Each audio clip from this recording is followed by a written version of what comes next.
चहचहाने वाली चिड़ियों का गान हमेशा प्रसन्नता का गान नहीं होता। दुख, पीड़ा और मोह ये सब अलग नहीं, एक समान। तुम्हारा मोह ही तुम्हारा दुख और तुम्हारे मोह का त्याग तुम्हें पूर्ण रूप से सुखी कर सकता है।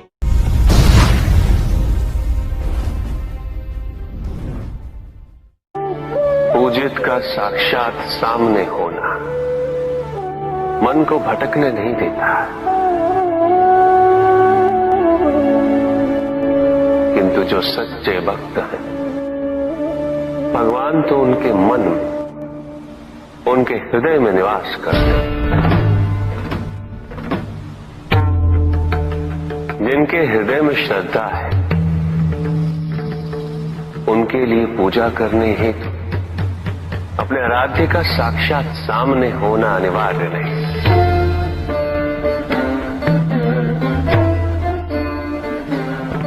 वो तो अपने मन के नेत्रों से प्रतिपल उनके दर्शन पा रहे हैं।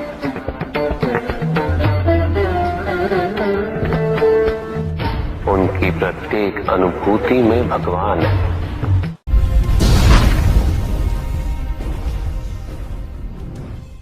सत्य तो शाश्वत है,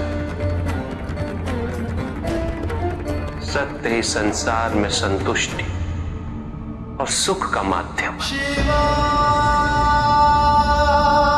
जो सत्य से विमुख हो वो सदैव दुखी रहता है।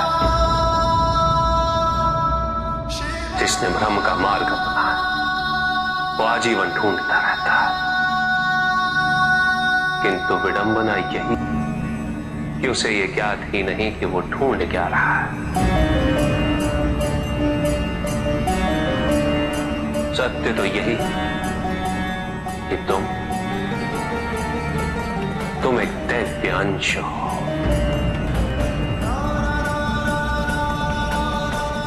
जन्मोपरांत तुम सबने अपने आप को केवल मनुष्य मान लिया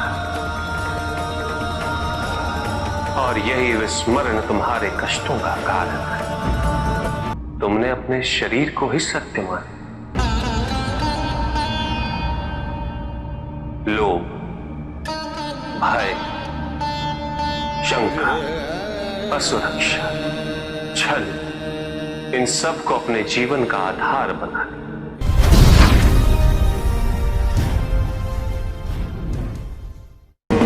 महाशिवरात्रि का व्रत विशेष फलों को प्रदान करने वाला है।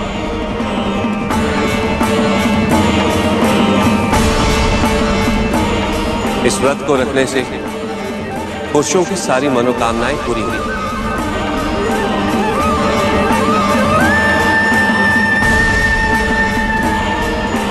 सुहागन स्त्रियों का सुहाग हमेशा बना रहेगा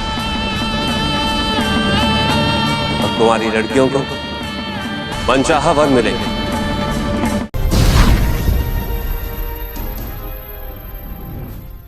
पुत्र और पुत्री में भेद करना उचित नहीं, किंतु तब भी कुछ व्यक्ति ऐसी मूर्खता कर बैठते क्योंकि वो कन्या की महिमा से अपरिचित है, क्योंकि वो ये समझ ही नहीं पाते कि कन्या का सम्मान करना प्रत्येक व्यक्ति का धर्म है,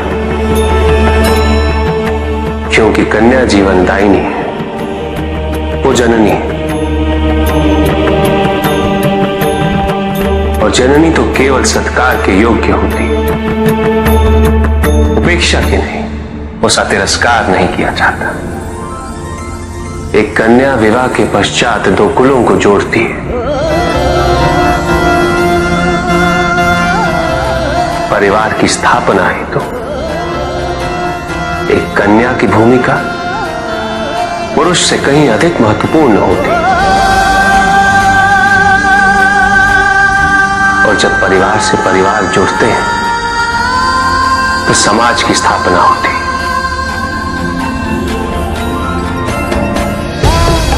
पुत्री को परिवार में, समाज में वही स्थान मिलना चाहिए वही अधिकार प्राप्त होना चाहिए जो एक पुत्र को प्राप्त होते हैं।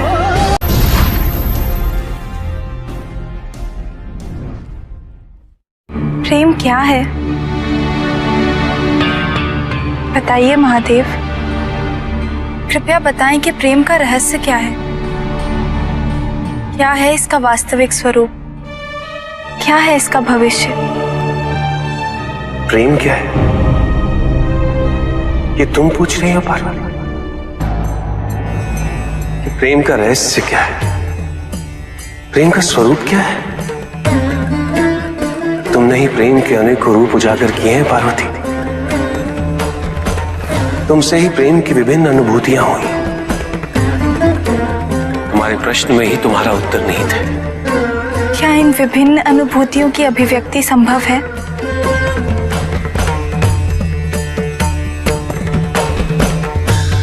सती के रूप में जब तुम अपने प्राण त्याग मुझसे दूर चली गई,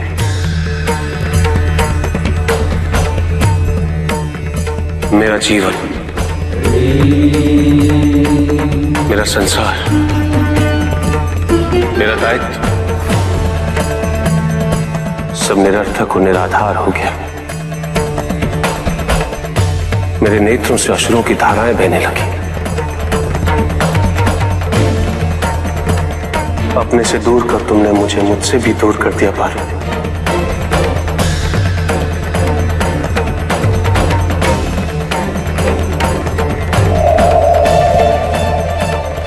यही तो प्रेम है पार्वती। तुम्हारे अभाव में मेरे अधूरेपन की अति से इस सृष्टि का पूर्ण हो जाना, यही प्रेम है। तुम्हारे और मेरे पुनः मिलन करवाने हेतु इस समस्त ब्रह्मांड का हर संभव प्रयास करना, हर संभव षड्यंत्र रचना।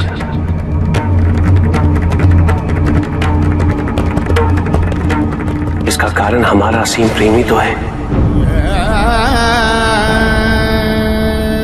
तुम्हारा पार्वती के रूप में पुनः जन्म लेकर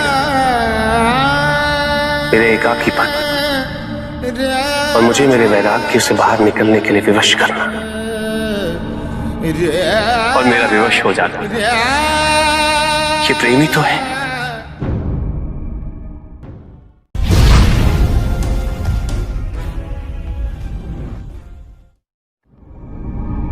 चंद्रमा उसी जल में प्रतिबिंबित होता है जो जल शांत है, स्थिर। यही तो समस्या होती है मन की। मन कभी भी शांत नहीं हो पाता है। जहां शांति नहीं वहां कुछ भी नहीं रुकता। समुद्र की लहरों की भांति विचारों का उपद्रव मन को निरंतर स्थिर रखता। कुछ भी सुनने और समझने के लिए मन का मौन रहना आवश्यक है, किंतु मन मौन रहना नहीं जानता। वो तो निरंतर कुछ ना कुछ कहता रहता, प्रतिपल शब्दों का आक्रमण चलता रहता है मन पर। और यही आक्रमण है जिसके कारण व्यक्ति कभी भी शब्दों के परे नहीं जा पाता। जहां जीवन की सत्यता का बोध उसकी प्रतीक्षा कर रहा होता।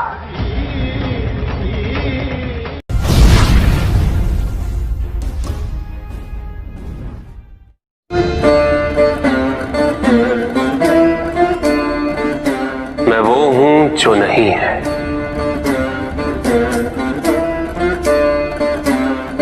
जो नहीं है वो मैं हूं।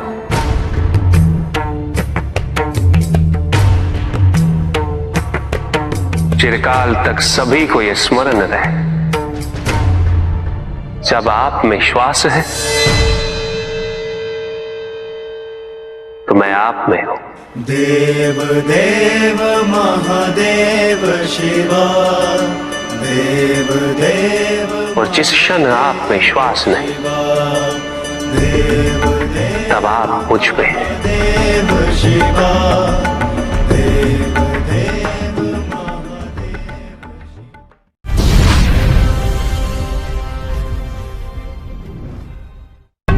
सत्य को जानने के लिए वन में जाना अनिवार्य नहीं है।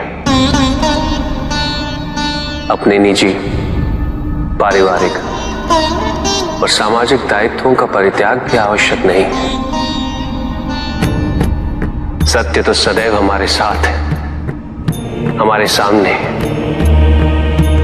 किंतु हम स्वयं धीरे धीरे उस पे अपने क्रोध, अपने अहम, भय, विचार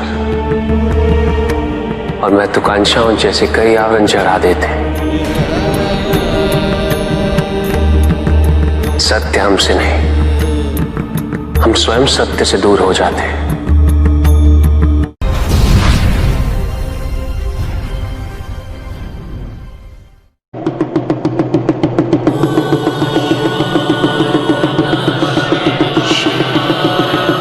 जहां न अमृत, न विष, न सुख, न दुख,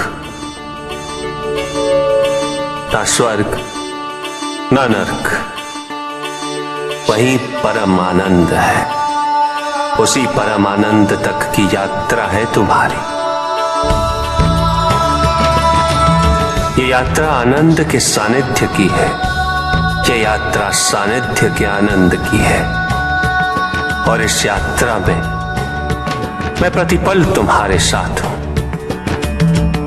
मुझे ढूंढो मत, केवल पहचानो, तुम ही मैं हूं, मैं ही तुम।